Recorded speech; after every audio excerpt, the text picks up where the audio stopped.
눈병과 금산사의 수몰. 1997년 7월경 대만 모 대학의 교수로 있는 주 여사가 남편과 함께 오대산으로 참배하러 왔었다. 우연한 기회에 그들은 묘법 노스님의 높은 수행 이야기를 듣고 특별히 가르침을 청하고자 시간을 약속한 것이다. 주 여사는 대략 32, 3세의 나이이며 중간 정도의 몸매, 얼굴이 단정하고 피부가 희고 깨끗하며 금태 안경을 쓰고 있어 여학자의 우아한 풍모가 느껴진다. 주 여사가 말하기를 제 두 눈은 어릴 때부터 좋지 않아서 언제나 따끔따끔한 느낌을 받았으며 때때로 약간의 통증을 느꼈어요.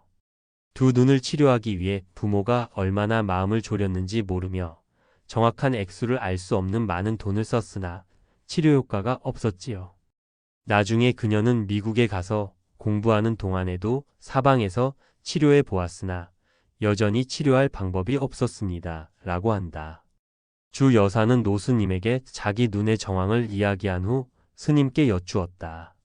스님은 두 눈을 가볍게 감더니 잠시 후 나조차도 믿기 어려운 재미있는 이야기를 하였다. 스님께서 물었다. 당신들은 전설 중에 백낭자가 금산사를 수몰시킨 고사를 알고 있습니까? 우리들은 대답하였다. 알고 있습니다. 어릴 때 이와 관련된 연극을 본 적이 있으며 이후 영화를 본 적도 있습니다. 스님이 말하였다. 사람들은 모두 그것을 단지 꾸민 신화나 전설로 알고 있으나 역사상에서 진짜로 그런 일이 있었습니다. 어떤 동물은 긴 세월의 수행을 통하여 소위 말하는 신통을 부릴 수 있습니다. 이것은 결코 희귀한 일이 아닙니다. 백사가 백낭자로 화연하였는데 이것은 그녀가 수련 과정 중 음욕을 끊지 못하여 길을 잘못 들어 인간 세상의 남녀환락에 집착하였기 때문입니다. 그러나 대자연의 법칙은 이러한 인간과 축생의 음란한 행위를 허락하지 않습니다. 가령 문명이 고도로 진보하여 관념이 신속히 변화된 오늘날에도 사회윤리가 허용하지 않는 것입니다. 백사전 속의 법회 화상께서 백사가 그렇게 하지 못하도록 저지한 것은 대자비심의 발로입니다. 만약 백사가 이러한 윤리를 문란시키는 행위를 즉시 멈추지 않으면 심각한 후회를 하게 될 것이며 장차 여러 해의 도업을 허물게 될 뿐 아니라 지옥에 떨어지게 되기 때문입니다. 백사를 내봉탑 아래 가둔 것은 실제로는 그녀로 하여금 폐관 수행을 하여 음욕심을 제거하는 것을 돕기 위한 것입니다. 백사전이 불법을 해치고 스님을 비방하기 위하여 이야기 속에서는 자비스런 법회 화상을 악마로 만들고 불보살을 그렇게 합리적이지 못하게 묘사하여 인간의 아름다운 애정을 갈라 놓았으며 요괴를 과장해서 인간미가 풍부한 것처럼 묘사하여 오히려 인간과 축생의 근본적인 구별을 등한시하였습니다. 작자는 이와 같이 정과 사를 전도시켜 대중을 잘못 이끌고 불교를 비방하였으니 이것은 인과를 위배한 것이죠. 12곡직을 눈 밝은 사람이라면 한눈에 알 수 있을 것입니다. 내가 왜 이런 고사를 이야기하는가? 왜냐하면 주 여사의 눈병이 이 고사와 관련이 있으며 또한 그녀가 염불하여 불법을 보호한 덕행의 감흥입니다. 금산사 수몰 이야기는 백사, 청사가 법회, 노스님의 권고를 듣지 않고 오히려 그와 대결하여 삿된 주문으로 수신을 충동질하여 바람을 일으키고 파도를 일으켜 금산사를 수몰시킨 일입니다. 당시 수신은 상황을 잘 알지도 못하면서 악인을 도와 나쁜 일을 한 것으로서 저를 수몰시켜 호법천신의 노여움을 사게 되었던 것입니다. 천신은 번개로 수신을 때렸으며 불덩어리가 수신을 치려는 순간 재빠른 수신은 신속히 물속으로 들어가 목숨을 건졌으나 두 눈은 이미 번개의 손상을 입어 그 고통을 참기 어려웠습니다. 수신의 부하들은 흰 비단으로 수신의 두 눈을 감싸고 급히 수신을 다른 산의 작은 절로 호송하였으며 그 절에 거주하는 스님께 도움을 청하게 되었습니다. 그 스님은 병을 잘 치료하였는데 수신의 두 눈을 감싼 비단을 벗겼을 때 수년간 수행한 스님은 수신의 미모에 반하여 사랑의 마음이 갑자기 일어났습니다.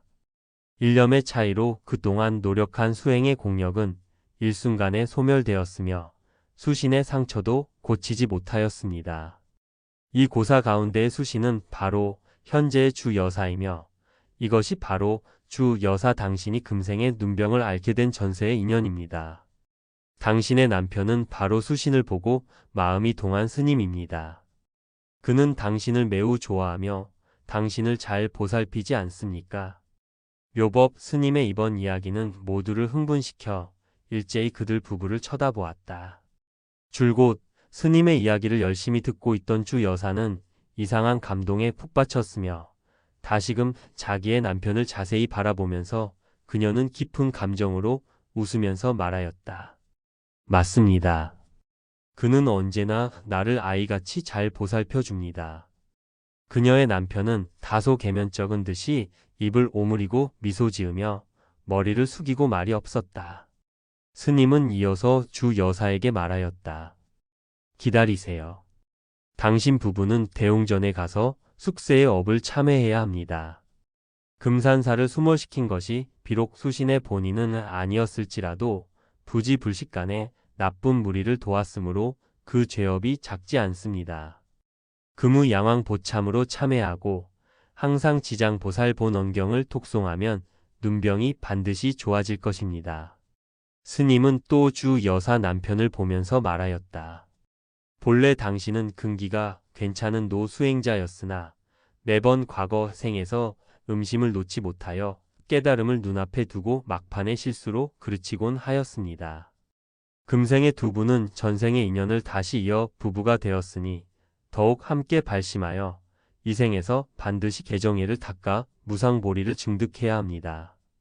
당신은 내가 말하는 이야기를 그다지 믿지 않을 가능성이 있습니다만 돌아가서 내가 말한 대로 진심으로 참회하기만 하면 효과가 있을 것입니다. 일주일 후 주 여사 부부는 또다시 묘법 스님을 친견하러 왔다. 그녀의 두 눈이 반짝이며 안광이 충실하고 눈 흰자 위에 혈흔이 소멸되었으며 기색이 빛나고 있음을 볼 수 있었다. 그녀가 말하였다. 스님께서 이야기하신 고사에 대하여 저희들은 마음속에 의혹이 있었으나 진실한 이야기로 여기고 참회하기로 결정하였습니다. 생각지도 않게 불전에서 참회할 때 한 줄기 시원한 느낌이 두 눈으로 스며들었습니다. 어릴 때부터 지금까지 눈에 이런 편안한 느낌이 없었으며 확실히 부처님의 가피를 받았으며 스님께서 말씀하신 이야기가 진실한 것으로 굳게 믿게 되었습니다. 제 남편도 깊이 감동하여 저희 두 사람은 그날 저녁 호텔에서 지장경을 독송하면서 죄업을 참회하였습니다. 다음날 아침 눈을 떴을 때 두 눈에 따끔따끔한 통증이 없어져 매우 기뻤습니다. 그래서 저희들은 매일 지장경을 독송하며 아울러 더욱 경건하게 죄업을 참회하고 있습니다. 현재 그녀의 눈은 완전히 좋아졌으며 대만에 돌아갈 시간이 되어 특별히 스님께 감사하다고 인사하며 떠나갔다. 그녀는 대만에 돌아가면 매일 시간을 내어 양왕보참 예배를 할 것이라고 다짐하면서 또 한 가지 어려운 문제를 스님께 여쭈었다. 만약 다른 사람들이 눈을 어떻게 치료했느냐고 물으면 어떻게 대답해야 할까요? 어느 병원에 가서 치료했다고 할 수도 없고 또 사실대로 내가 전생에 백사전에 나오는 큰 물을 일으켜 금산사를 수몰시킨 수신이라고도 할 수 없습니다. 만약 그와 같이 말하면 그들은 저를 정신병자라고 여길 게 아니겠습니까? 이 말을 하자 자리에 있던 사람들이 모두 웃었다. 스님께서 말씀하시기를 매우 간단합니다. 오대산에서 예불하고 독경하여 치료했다고 하면 됩니다. 스님께서 이야기한 이 고사를 들으면서 당시에 나도 한 점의 의혹이 없었던 것은 아니다. 왜냐하면 비록 내가 스님을 완전히 믿지만 어릴 때부터 어른들에게 들어온 백사전은 단지 전설이라고 생각하였으며 어떻게 진짜로 이런 일이 일어날 수 있겠는가 여겨왔기 때문이다. 그리고 지금 또 수신이 환생하여 내 눈앞에 있으니 그러나 며칠 후에 나타난 결과를 보고 나의 의혹은 소멸되지 않을 수 없었다. 주 여사의 눈병은 정말로 회복된 것이다. 당시 이를 알고 있는 사람은 많아야 6, 7명에 불과하다. 다만 주 여사가 이 책을 보고 화를 내지 않기를 바란다. 비록 내가 가명으로 이 일을 이야기하지만 결국 그녀의 동의를 구하지 않은 상황에서 그녀의 흥미로운 비밀을 드러낸 것이기 때문이다. 만약 이 고사로 인하여 수행자들이 불법과 인과에 대하여 진일보된 인식을 하게 된다면 이 공덕은 응당 모두 그들 부부의 것이다. 그들 부부가 조속히 수행의 성과를 증득하기를 축원한다. 여기에서 나는 문학 수준이 높은 대덕, 거사분이 불교의 관점에서 백사전을 다시 새롭게 재구성할 때 이 수신의 환생 이야기를 덧붙이기를 희망한다.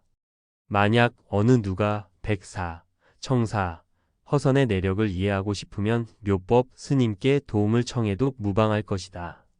이를 TV 연속극, 대만에서 촬영한 옥림 국사의 이야기를 묘사한 제세정연과 같이 촬영한다면 보기도 좋고, 사람들에게 교육적이며 동시에 법회 노스님에 대한 잘못된 인식도 바로잡게 될 것이며 무량한 공덕을 쌓는 일이 될 것이다. 법회 스님의 내력에 대하여 그는 도대체 누구이며 어느 불보살의 환생인지 이후 기회가 있으면 다시 이야기하기로 하자. 불광출판사 번역 정원규